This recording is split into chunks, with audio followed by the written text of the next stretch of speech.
ನಮಸ್ಕಾರ ರೀ. ಸೊ ಇವತ್ತಿನ ವಿಡಿಯೋದಾಗ ನಾನು ನಿಮಗೆ ತಿಳಿಸ್ಕೊಡ್ತೀನಿ ದಿವ್ಯ ಅವ್ರದ್ದು ಶಿಲಾ ತುಳಸಿ ಡ್ರಾಪ್ಸ್ ಬಗ್ಗೆ. ಸೊ ದಿವ್ಯ ಶಿಲಾ ತುಳಸಿ ಡ್ರಾಪ್ಸ್ ಅಂದರೆ ಏನು, ಇದ್ರೊಳಗೆ ಮೇನ್ ಇಂಗ್ರೀಡಿಯೆಂಟ್ಸ್ ಏನೇನು ಇರ್ತಾವೆ, ಯಾವ ಸಮಸ್ಯೆಯನ್ನು ಗುಣಪಡಿಸಲಿಕ್ಕೆ ನೀವು ಇದ್ರ ಉಪಯೋಗ ಮಾಡ್ಬೋದು, ಯಾವ ರೀತಿ ನೀವು ಇದ್ರ ಉಪಯೋಗ ಮಾಡಬೇಕು, ಇದ್ರ ಮೂಲ್ಯ ಎಷ್ಟು, ಕಂಪ್ಲೀಟ್ ಮಾಹಿತಿ ನಾನು ನಿಮಗೆ ವಿಡಿಯೋದ ತಿಳಿಸ್ಕೊಡ್ತೀನಿ. ವಿಡಿಯೋ ಸ್ಟಾರ್ಟಿಂಗ್ ಎಂಡ್ ತನಕ ಮಿಸ್ ಮಾಡ್ತೀನಿ ನೋಡಿ.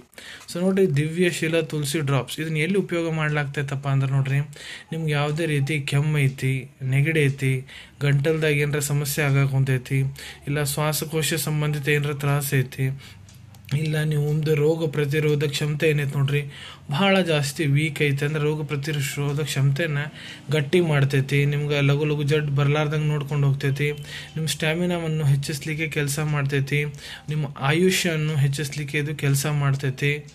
ಇಲ್ಲ ನಿಮ್ಗೆ ಯಾವುದೇ ರೀತಿ ಇಂಡೈಜೆಷನ್ ಪ್ರಾಬ್ಲಮ್ ಐತೆ ಅಂದ್ರೆ, ಹೊಟ್ಟೆ ಪಾಚನ ಆಗಲ್ಲ ಅಂದ್ರೆ ಅದನ್ನು ಕೂಡ ಸರಿ ಮಾಡ್ಲಿಕ್ಕೆ ಇದು ಕೆಲಸ ಮಾಡಿಕೊಡ್ತೈತೆ ರೀ. ಸೊ ಈಗ ಮಾತಾಡೋಣ ಇದ್ರ ಮೂಲ್ಯದ ಬಗ್ಗೆ. ಇದು ನೋಡ್ರಿ, ನಿಮ್ಗೆ 150 ರೂಪಾಯಿದಾಗ 30 ml ಇದು ಸಿಗ್ತೈತೆ ರೀ, ಅಂದ್ರೆ 5 ರೂಪಾಯಿ ಪ್ರತಿ ml ನಿಮ್ಗೆ ಬೀಳ್ತೈತಿ. ಸೊ ಈಗ ಇದ್ರ ಇಂಗ್ರೀಡಿಯೆಂಟ್ಸ್ ಬಗ್ಗೆ ಹೇಳ್ಬೇಕಂದ್ರೆ ನೋಡ್ರಿ, ಇಲ್ಲಿ ಮೆನ್ಷನ್ ಮಾಡ್ದಂಗೆ ಪ್ರತಿ 10 ml ಏನು ಇರ್ತೈತಿ, ಇದು ಆಯುರ್ವೇದಿಕ್ ಪ್ರಾಪ್ರೇಟ್ರಿ ಮೆಡಿಸಿನ್ ರೀ.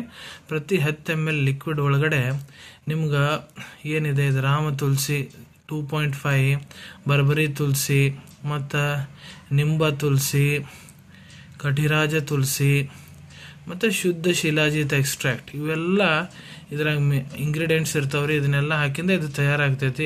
ಎಕ್ಸಿಪಿಯೆಂಟ್ಸ್ ಇರ್ತಾವೆ, ಮತ್ತು ಇದು ಕೆಡಬಾರ್ದಂತ ಪ್ರಿಸರ್ವೇಟಿವ್ಸ್ ಹಾಕಿರ್ತಾರೆ, ಲಗುನ ಕೆಡಬಾರ್ದಂತ. ಇಲ್ಲಿ ನೋಡ್ರಿ, ನಾನು ನಿಮ್ಗೆ ಮೊದಲೇ ತಿಳಿಸಿದಂಗೆ ಇಲ್ಲಿ ರಸಾಯನ ಅಂದ್ರೆ ಆಯು ವೃದ್ಧಿಕರ ಕೆಲಸ ಮಾಡ್ತೈತಿ.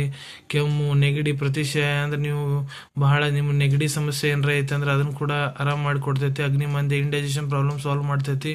ಈಗ ಇದನ್ನ ಯಾವ ರೀತಿ ನೀವು ಯೂಸ್ ಮಾಡ್ಬೇಕನ್ನ ತಿಳಿಸ್ಕೊಡ್ತೀನಿ. ಸೊ ಯಾವ ರೀತಿ ಯೂಸ್ ಮಾಡೋದಕ್ಕಿಂತ ಮೊದಲು ನೋಡ್ರಿ, ಒಳಗಡೆ ಪ್ಯಾಕೇಜಿಂಗ್ ಏನಿದೆ ಈ ರೀತಿ ಪ್ಯಾಕೇಜಿಂಗ್ ಇರ್ತೈತಿ. ದಿವ್ಯ ಶಿಲಾ ತುಳಸಿದು 30 ml ಪ್ಯಾಕ್ ಬರ್ತೈತಿ ಈ ರೀತಿ. ಇದನ್ನ ನೀವು ಕ್ಯಾಪ್ ಓಪನ್ ಮಾಡಿಕೊಂಡು 1 ಗ್ಲಾಸ್ ನೀರು ತೋರಿ, ನಾರ್ಮಲ್ ನೀರು ತೋರಿ, ನಾರ್ಮಲ್ ನೀರೊಳಗೆ 2 3 ಹನಿ ಇಲ್ಲ 2 ಹನಿ ಹಾಕೋರಿ. ಚಂದ ಚಮಚೆ ತೊಗೊಂಡು ಕಡ್ಡಾಡ್ಸ್ಕೋರಿ, ಮಿಕ್ಸ್ ಮಾಡ್ಕೋರಿ. ಮಿಕ್ಸ್ ಮಾಡ್ಕೊಂಡು ಆದಮೇಲೆ ಅದನ್ನು ನೀವು ಹಾಳು ಹೊಟ್ಟಿಲೇನು ಕುಡಿಬೋದು, ಊಟ ಆದ ನಂತರ ಕೂಡ ಸೇವನೆ ಮಾಡ್ಬೋದು. ದಿನಕ್ಕೆ 2 3 ಹೊತ್ತು ಕುಡೀರಿ. ಸೊ ನಿಮ್ಗೆ ಸಣ್ಣ ಪುಟ್ಟ ಏನಾಯ್ತು ತ್ರಾಸ ಪ್ರಾಬ್ಲಮ್ಸ್ ಎಲ್ಲ ಹೇಳಿನೇ ಸಾಲ್ವ್ ಆಗ್ತಾವೆ. ನಿಮ್ಗೆ ಜಾಸ್ತಿ ಏನಾರ ತೊಂದರೆ ಇತ್ತಂದ್ರೆ ಡಾಕ್ಟರ್ಸು ಇದ್ರ ಜೊತೆಗೆ ನಿಮಗೆ ಬೇರೆ ಸಪೋರ್ಟಿವ್ ಮೆಡಿಕೇಶನ್ಸ್ ಕೂಡ ರೆಕಮೆಂಡ್ ಮಾಡಿ ಕೊಡ್ತಾರೆ. ಅವನ್ನೆಲ್ಲ ನೀವು ತೊಗೊಂಡ್ರೆ ಅಂದ್ರೆ ಸಪೋರ್ಟಿವ್ ಮೆಡಿಸಿನ್ಸ್ ನಿಮ್ಮದು ಪ್ರಾಬ್ಲಮ್ಸು ಬೇಗ ವಾಸಿ ಆಗ್ತಾವ್ರಿ ಅನ್ಕೊಂತೀನಿ. ವಿಡಿಯೋದಾಗ ನಾನು ಏನು ಮಾಹಿತಿ ನಿಮ್ಮೆಲ್ಲ ಜೊತೆಗೆ ಶೇರ್ ಮಾಡಿದ್ದೀನಿ ಎಲ್ಲ ನಿಮ್ಗೆ ಭಾಳ ಒಳ್ಳೆ ರೀತಿ ಅಂತ ಅರ್ಥ ಆಗಿರಬೇಕು. ಮುಂದೆ ಕೂಡ ಇದೇ ರೀತಿ ಆಯುರ್ವೇದಿಕ್ ಮೆಡಿಸಿನ್ ರಿವ್ಯೂಸ್ ನೋಡ್ಬೇಕಂದ್ರೆ ಚಾನಲನ್ನು ತಪ್ಪದೇ ಸಬ್ಸ್ಕ್ರೈಬ್ ಮಾಡ್ಕೊಳ್ಳಿ. ಈ ವಿಡಿಯೋ ನಿಮ್ಗೆ ಇಷ್ಟ ಆಗೈತೆ ಅಂದರೆ ಲೈಕ್ ಬಟನ್ನ ಪ್ರೆಸ್ ಮಾಡಿ. ಈ ವಿಡಿಯೋ ಆದಷ್ಟು ನಿಮ್ಮ ಸ್ನೇಹಿತರ ಜೊತೆಗೆ ಶೇರ್ ಮಾಡಿ. ಇಲ್ಲ ವಿಡಿಯೋ ನೋಡಾದ್ಮೇಲೆ ಕೂಡ ಮನಸ್ಸಿನಾಗ ಏನಾರ ಡೌಟ್ ಇದ್ದರೆ ಕಮೆಂಟ್ ಸೆಕ್ಷನಲ್ಲಿ ಕಮೆಂಟ್ ಮಾಡಿ, ನಾನು ಅದಕ್ಕೆ ಉತ್ತರ ಕೊಡಲಿಕ್ಕೆ ಪ್ರಯತ್ನ ಮಾಡ್ತೀನಿ. ಸಿಗೋಣ ನಿಮ್ಮೆಲ್ಲರಿಗೂ ಮತ್ತೊಂದು ವಿಡಿಯೋದಾಗ ಒಂದು ಹೊಸ ವಿಷಯದ ಜೊತೆಗೆ. Till then take care. ಧನ್ಯವಾದಗಳು.